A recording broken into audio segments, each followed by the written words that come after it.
Hey everybody, here's just a little PSA, and I mean this very sincerely, I really do. Just because someone feels very strongly about some Bible passage or a story or Jesus or the gospel or God, the Bible, anything, just because someone feels strongly about their view, and their view has been very meaningful to them, just because those things are true, doesn't mean that you're necessarily right. And if others disagree with you on certain points, that they are necessarily wrong. And in fact, not just wrong, but heretical, in line with Satan, a mouthpiece of the devil, things like that.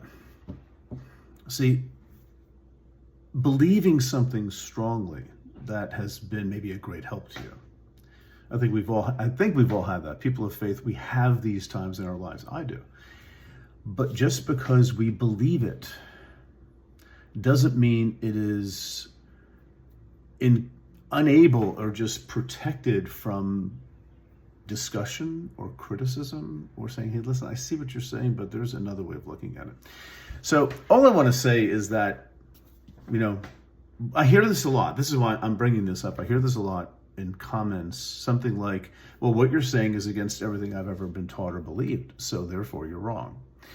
Well, what if you're wrong? What if, or we're both sort of wrong in certain ways? What if the real issue here shouldn't be how quickly can we cast aspersions on others who disagree with our theology, and maybe just pump the brakes, pull back a little bit and say, I want to hear your story. Why do you believe that? That's so different from what I believe. In fact, I'm shocked that you would believe this. But help me understand your story. Why would you come to this conclusion? See, at that point, we've started building maybe some bridges, and we are expressing humility about what we know and don't know about the creator of the multiverse.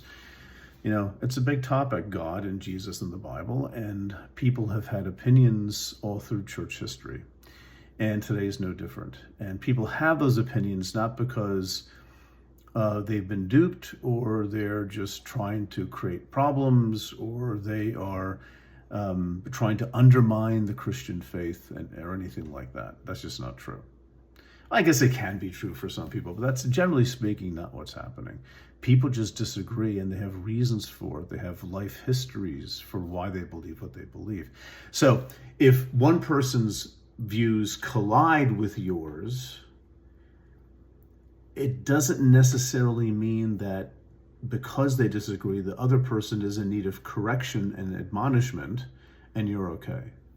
It might mean that it's time to maybe examine what you believe as well. And that's just the way of it, with humanity and all, dealing with some of the biggest questions of humanity, and then dealing with a biblical tradition that's very old and has been gone over a bazillion times by people.